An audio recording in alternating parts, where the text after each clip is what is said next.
before I begin, I just want to briefly note that my oldest two sons are in the room with me, my parents are in the room with me, and one of our clients is behind me, so go a little easy on me, if you will. That is a nice ploy. So this is going to be a little bit of a different argument than I've normally done. I may break the fourth wall a little bit, so to speak, during the argument here. I'm surprised I'm saying this as a lawyer. We lawyers love to talk. Normally, I would have a lot to say. I don't really have anything to add from the briefing. I put all of our best thoughts in the brief. I'm happy to spend the whole time answering the court's questions if you want to, but I don't really have more to say other than what I put in the brief. What I want to do, if the court will allow it, is try to persuade you that the right thing to do in this case is to dig the case. Now, if you don't know what I mean by that, that's an acronym We know what you mean. Okay, well, so I don't know if this court has ever done that. I don't know if that's a tool that this court has used, but it is relatively standard practice at the US Supreme Court. It happens somewhat regularly, and that's in part because you don't have complete information when you grant a petition. And after you dig into the case fully and you sort of understand the full complete issues, sometimes the right answer is to sort of ungrant the petition. Why would we do that here? So that's what I'm about to explain. So there are basically four ways this case could be resolved. One is digging it, which is what I'm urging you to do. Two is to affirm. Three is to reverse on the merits. And four is to reverse on standing. But this is a federal claim, so this court is not the final answer on this federal claim. And it is the easiest federal claim that I have ever argued. It is the lowest of low-hanging fruit now in terms of federal constitutional claims. So if this court says this is fine, this program will eventually be struck down, maybe by the US Supreme Court, maybe by a federal district court in a future case. But it's eventually going to be struck down. So the question before the court is when, how, and by whom it gets struck down. And the three alternative options that you have are going to actually result in a massive hit to the taxpayers. That's sort of the deep irony here. If you reverse on taxpayer standing, that will actually be the biggest hit to the taxpayers. Because Mr. now, Berg, let me ask you something. You brought this case down below. Yes, you're the one who filed this case initially. correct. Okay. I'm trying to be a good lawyer and not asking a question that I don't already know the answer to. I want to ask you why you brought it, but I think your answer is going to be Student for Fair Admission was decided in the middle of this litigation, and you might have pursued a different litigation strategy had that case already been decided the way it was. I should let you answer the question, but I'm thinking that might have something to do with it. I mean, to the question why we brought this case, because we think this program is unconstitutional and odious to the Wisconsin Constitution and the federal Constitution. Yes. So that's why we brought the case. When we brought it, it was pre-SFFA. Now, in our view, it was still clearly unconstitutional pre-SFFA, but post-SFFA, it's not a close question. And that's what the Court of Appeals held. So if you dig the case, what will happen is the Court of Appeals opinion will stand, and that will be the final decision in this case. Now, one of the questions I'm frequently asked during these arguments is, what do you disagree with, if anything, about the Court of Appeals opinion? So I always think about that and prep for that when I do these arguments, and the answer here is nothing. It was a very good opinion. It goes through all the facts, it goes through all the law, it goes through all the arguments very carefully. It's one of the best Court of Appeals opinions I've read in a long time. So yes, you can Then why don't you just want us to affirm it? Why do you want us to dig it? You can. Obviously, I would prefer a win before the Wisconsin Supreme Court, but then you're spending the next 6 months essentially rewriting Judge Gundrum's opinion, and that's a big waste of taxpayer time. That's a waste of your time. It sounds more like you're just scared we won't affirm it. I'm not. So that's option one. If it's as clear as you're saying it is. I have yet to have someone argue to us that we shouldn't do our job because it affects the taxpayer when you as litigants are the ones bringing cases that affect the taxpayer. I mean, that seems like a crazy argument to me. And if you thought that we weren't going to do the right thing, maybe you should have brought it federal in the first place. I mean, that's offensive that we shouldn't do our jobs, I got to tell you. I'm not suggesting you shouldn't do your job. I hope you do the right thing. I hope you affirm. But you could also, as the Supreme Court does somewhat regularly, you could dig the case and you could let the Court of Appeals stand. If you read the Court of Appeals opinion and you think There's nothing to improve upon here. This is correct in all of its reasoning and all of its application. Why would you spend the next 6 months of your lives I have an rewriting that example of opinion? when the United States Supreme, I mean, I understand that they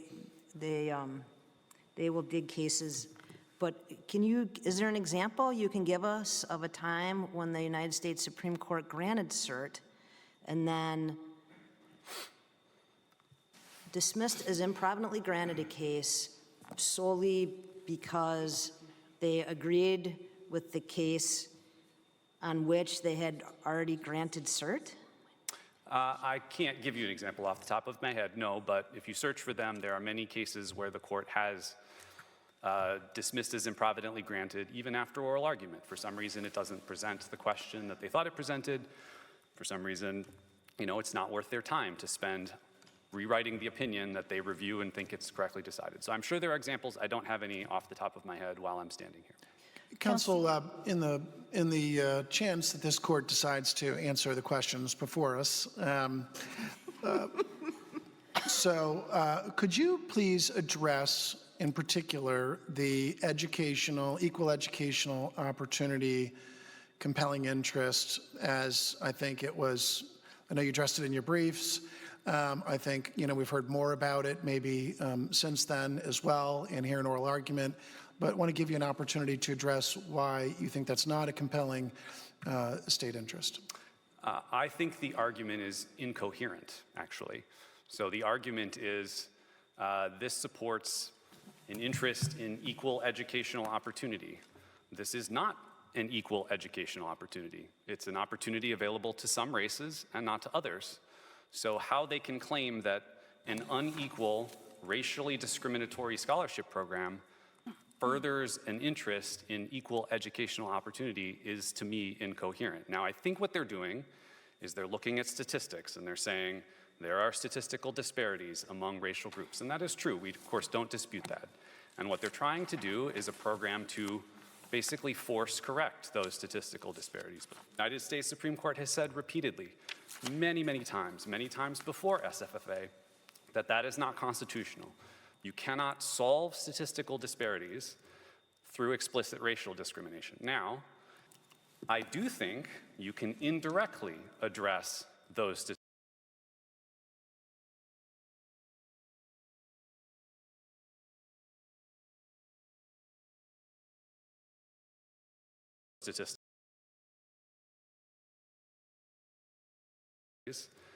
through explicit racial discrimination. Now, I do think you can indirectly address those statistical disparities, and the way that you do that is with a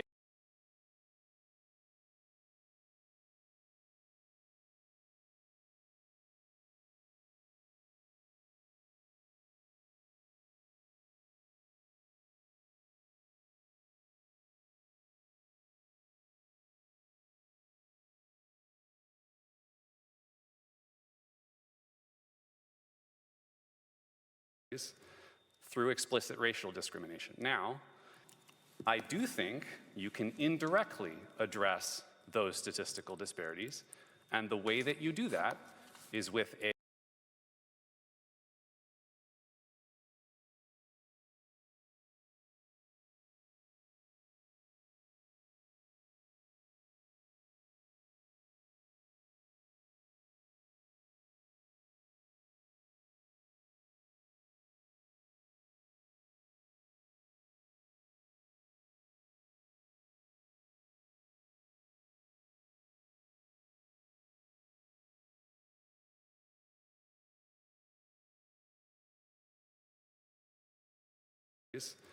through explicit racial discrimination. Now, I do think you can indirectly address those statistical disparities, and the way that you do that is with a it will naturally help to solve that disparity.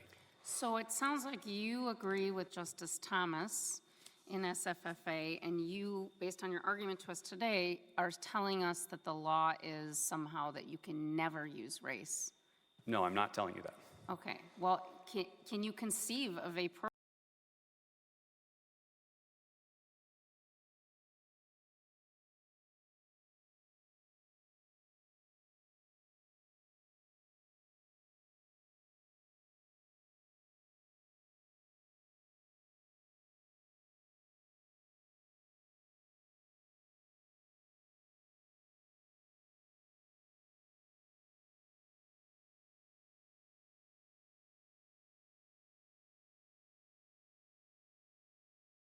I think it does. All right. I don't have it in Two have the moment. Think I have been got this. identified as well. Go I ahead. They've quoted- identified two. That doesn't mean only.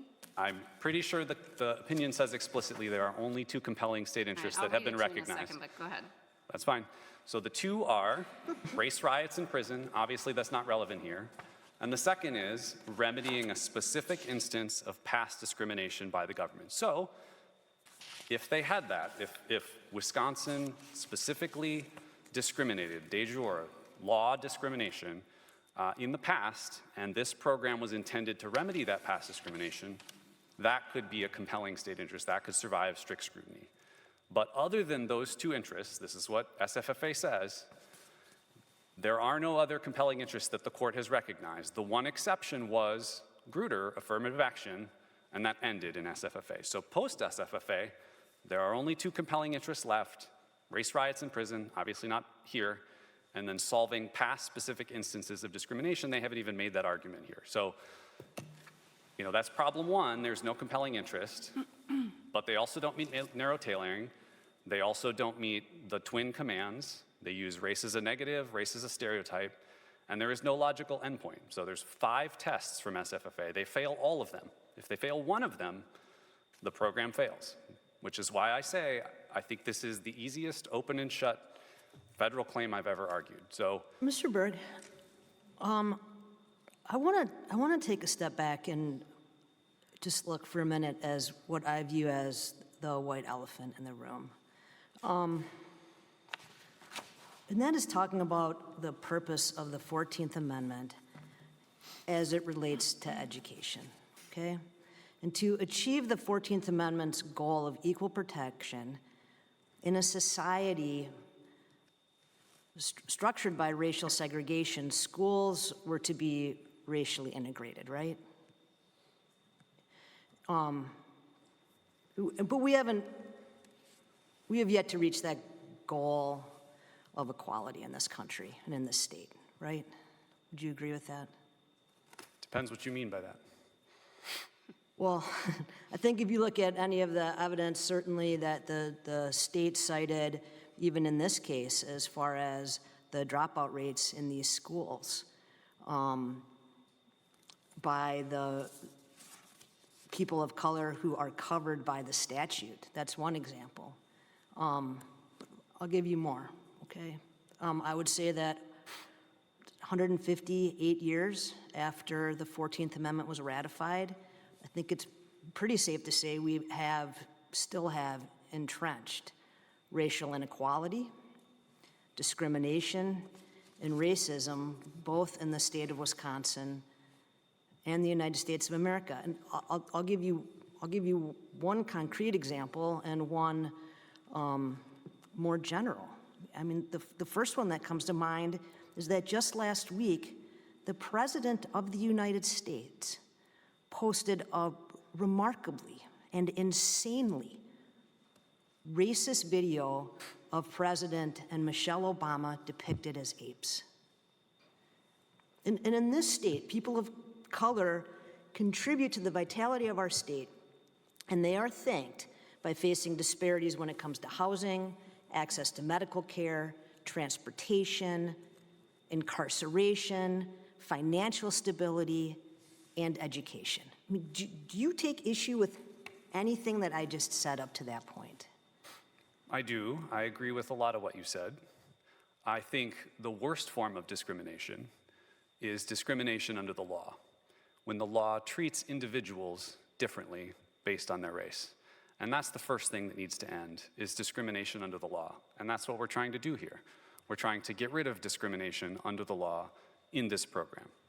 I understand that. I mean, do you agree with me? I understand that's your position. Do you agree that education plays a central role in breaking the cycle of racial inequality? 100%. Okay.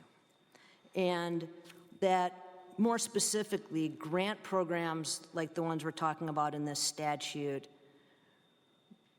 could help people of color stay in school by helping them financially? 100%. So I don't understand then how your position does anything but achieve the opposite result, because I see it as only denying students of color a means that is currently available to them to help address a very real race-based gap in dropout rates. And if we ignore that gap exists in attrition rates, which I feel like you're asking us to do, is just ignore it. And that I see you shaking your head, so I want you to respond to this. But we're not going to solve the problem. We only exacerbate it. Well, more students of color are going to be forced to drop out of these programs. And my concern is that your argument basically asks us to stick our heads in the sand, to ignore race-based gaps in attrition, and somehow that is going to achieve the 14th Amendment's goal of equal protection. I don't see how that happens. I don't see how that doesn't only make the problem of attrition worse and drive us even further away from true equality, both in this state and in the country as a whole. I'm not asking the court to ignore that. There are disparities in statistics, and I think we should all be concerned about that. But there are poor white students. There are poor Asian students. There are poor Afghani students. There are poor Palestinian students. There are poor Egyptian students. So, counsel, is it just a tailoring problem? Because it seems to me that you acknowledged a few minutes ago that the state does have a compelling interest in eliminating racial disparities in the attrition and graduation rates. No, I don't. But that it needs to have race-neutral strategies for eliminating those disparities. No, I didn't. Is it a tailoring problem? It is a tailoring problem. It's an everything problem. It's all 5 of the tests under SFFA, so it is a tailoring problem. So do you or don't you think that the state has an interest in eliminating, the evidence is plainly out there. There are significant racial disparities in the attrition and graduation rates among the technical college students. So does the state have an interest in eliminating in examining and addressing and eliminating those disparities? No. And why not? Because the U.S. Supreme Court has said that repeatedly over and over and over again for decades in numerous cases. We've quoted 9 of them in our brief, I think. So the state has to tolerate discrimination. The state can't use explicit race discrimination in the law to solve statistical disparities. Now, it can do other things. One of the things it can do is a needs-based scholarship open to all. So if there is more poverty among black students, more of those students will get the needs-based scholarship. That is, in fact, happening today under this program. So the state could do indirectly what it cannot do directly. Is that Correct. your It position? cannot have explicit race discrimination under the law.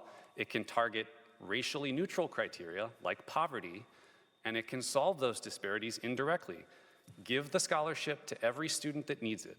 If there are more poor black students, more of them will get that scholarship. So could the state enact a statute that says we recognize that there are extreme racial disparities in the attrition and graduation rates among our technical college students, and for that reason, we are forming this financial aid program, distributing this aid based on low income status, lack of home ownership, attendance at poorly performing high schools, and first-generation college students, you name it, a set of criteria that attempt to target the same population that the current race-based criteria are targeting. Would that be constitutional or not? Can the state attempt to address that purpose? The answer is maybe, and that could run into a different problem.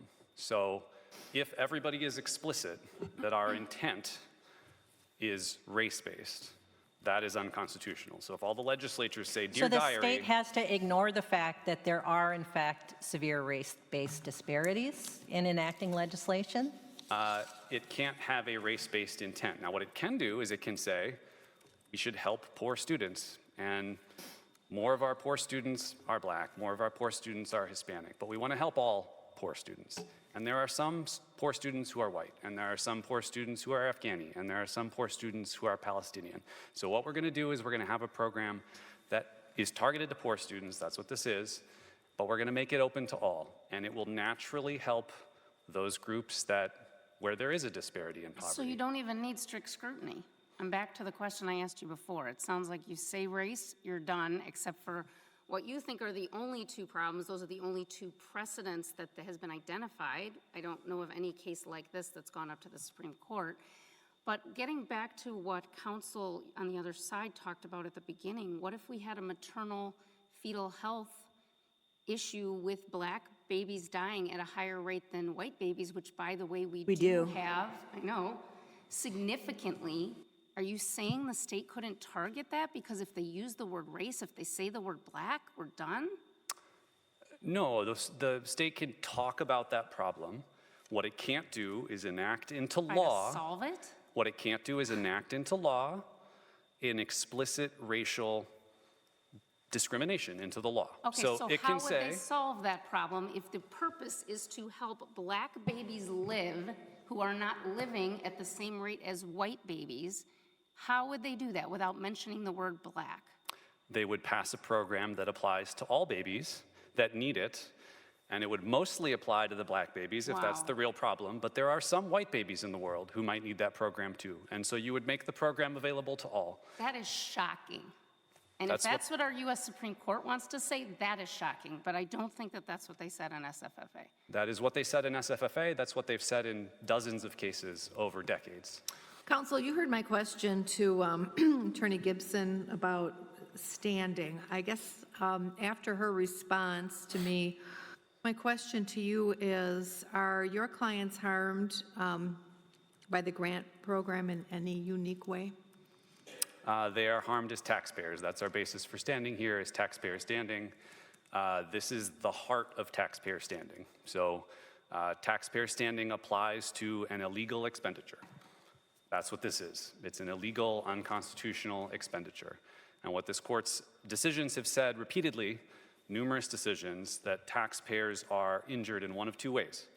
If there's an illegal expenditure and it's held invalid, that could make taxes go down if the expenditure goes away. So that's one way that taxpayers are harmed. But even if it doesn't make taxes go down, taxpayers have a separate interest in ensuring that their tax dollars are spent in a legal way. And either of those interests could apply here. It actually depends on the remedy that you all decide to adopt. And this is true of every equal protection case. So when there's an equal protection violations, there's two ways to remedy it. You can level up or level down, which means you open the benefit to all, or you eliminate the benefit entirely, and you let the legislature decide if it wants to enact a new one. I don't have a strong opinion on which remedy is appropriate here. I think the Court of Appeals got it right, but I don't have a strong dog in that fight, so to speak. So if you level up, open the program to all, it's not going to affect the total tax base, but it will ensure that tax dollars are being spent legally. So it will remedy the harm to our clients. If you eliminate the program, like the Court of Appeals did, it will reduce the tax base, and it will save money for the taxpayers. Either way, they have standing here, and I think that's pretty clear under this court's precedents. Let's go back a little bit to your request that we improvidently grant this matter. I just want to make clear, this court definitely improvidently grants cases and has on a pretty regular basis, at least in the almost 20 years I've been here. But even last June, we heard oral argument in Scott Van Odenhoven's case, 416 with second 547. And on, that was February 13, and on June 24, we filed a PC improvidently granting it. I dissented to that because I believe the issues were squarely presented to the court. But it certainly is an option to the extent that people might believe that it's not an option the court might employ on a routine basis. Not every case, of course, but there are several. So that is not an implausible ask. Let me ask you this, though. I think your argument is SFFA applies, and we should decide it on that basis. Correct. Is your other argument that the court could decide it, even if the court were to say there's a compelling interest, but it's not narrowly tailored, or would there be a problem with the court deciding it on that basis? No, that would be fine. Our argument is there's no compelling basis here. Argument one, there's no narrow tailoring for a bunch of reasons. Argument two, it violates both of the twin commands under SFFA. It uses race as a negative and race as a stereotype. And there's no logical endpoint. This scholarship has been in place for 40 years. There's no evidence that the legislature is actually doing any sort of meaningful review every 2 years. They're just passing along the same budgetary allocation every 2 years. There's no criteria at which this thing will end. There was no statistical case originally, 40 years ago, that there even was a retention crisis in 2-year technical colleges and private colleges. All the evidence was about 4-year universities, the UW, totally different animal, as they conceded below. Okay, so not even clear what is being solved by this program, and it's been in place for 40 years. So if it hasn't solved whatever that problem was by now, it's not doing the job, and it's not going to do that. And so, you know, it clearly needs to end now, I think, under SFFA. Counsel, I have a question about the stereotyping and the negative, I can't remember the word used in the opinion, but the sort of using race as a negative. The programs here, as I understand them, are, they're financial aid programs, and my understanding is that the monies are distributed to the technical colleges and universities for them to administer. No student is, again, as I understand the program, forced to accept the aid under these programs. The students apply for it. They are seeking out the monies, the additional funds, which I think are from a low of $250 to a high of $2,500 each. Given that it's apparently a voluntary program, I don't understand how that is creating a stereotype or some negative association with race and ethnicity. It's making the funds available to those who believe they may need it in order to remain in college. So for students in the excluded races, white, Asian, Middle Eastern, right, a bunch of different races are excluded from this program. They have access to the one pot of potential scholarships. Students in the preferred races have access to that same pot plus this pot. So they have an advantage. They have more funds that are available to them to help pay for college.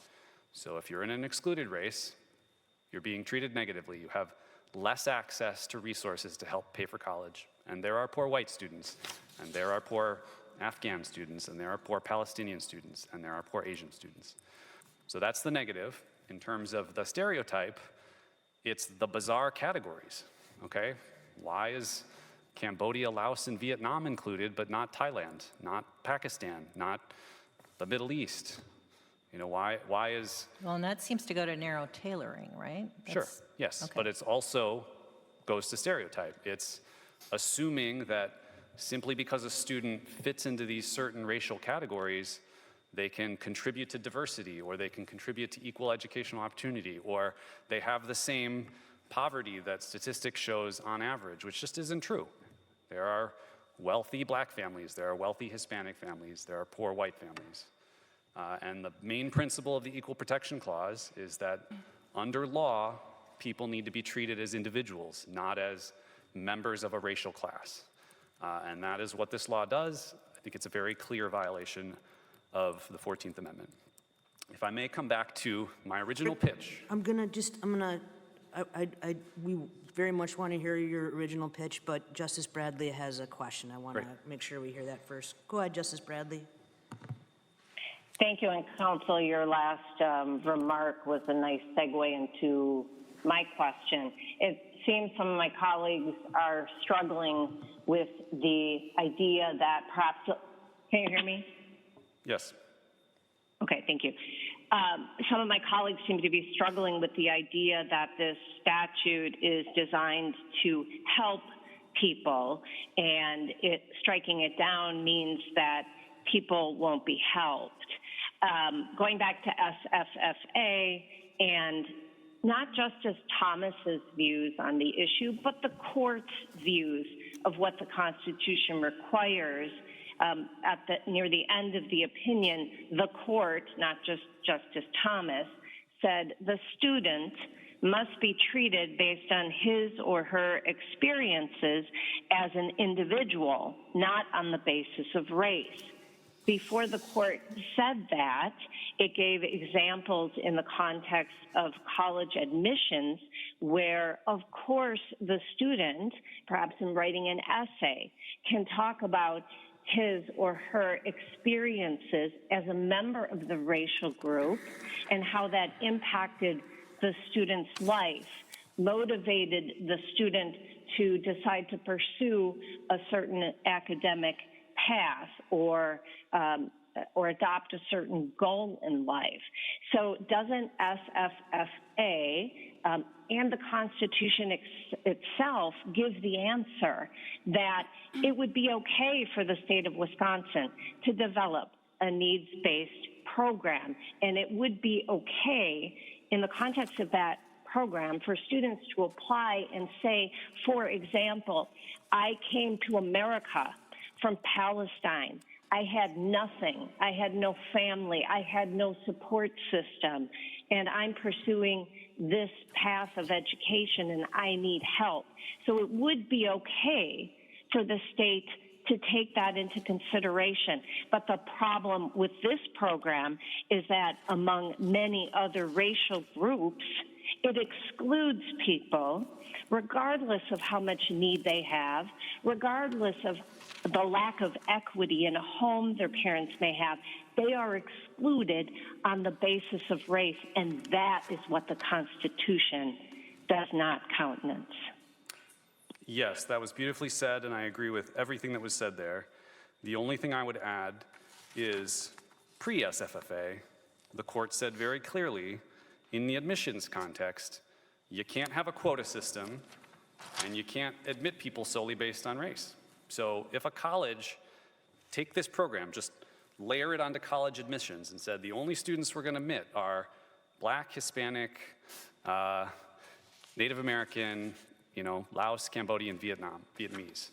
That would have been unconstitutional for decades, pre-SFFA. What the court said you can do is consider race as a factor in the admissions process until SFFA ended that. So this program would have failed easily pre-SFFA. It certainly fails post-SFFA. I see my red light's on. I just would like to make one sort of brief last comment going back to my original pitch. So this is where I'm going to break the fourth wall a bit. If this court reverses, either on standing or the merits, the next thing that will happen is someone will file this case in federal court, us or somebody else. It may be a race to the courthouse, because this is, like I said, the lowest of low-hanging fruit in terms of federal claims, and it's a claim with attorney's fees attached to it. It's only a matter of time until somebody can find a client. So what will happen is the taxpayers will pay for this court's time. The taxpayers will pay for their time to litigate the case again for 3 to 4 years. Yeah. The taxpayers will pay the time federal district court. Counsel, That is such an inappropriate argument. It is so inappropriate and disrespectful to the state and their program that they are here to argue in front of us. It's basically a threat to us. It's and not. I don't appreciate it. Sounds like a threat. You could say it in any case. Counsel, we have to decide the case based on the law and not what we perceive the costs might be to taxpayers. Correct. Don't you agree? Correct, and I'm Or not. whether or not you might decide to appeal it to another court, Correct. right? And I'm not asking you to circle this into taxpayer standing, but one of our arguments for taxpayer standing is a case from this court called McConkey. And that court in that case said, even if there's no standing, sometimes we will decide important issues. One of the reasons we will decide important issues is because it will get filed again in a separate case, and that affects judicial efficiency. There's a cost to that. So that's what I'm talking about here. There's going to be an enormous cost. This program is going to be struck down eventually. And that's sort of the deep irony here. If you hold that there's no taxpayer standing, the real world effect will be a massive hit to taxpayers. Thank you.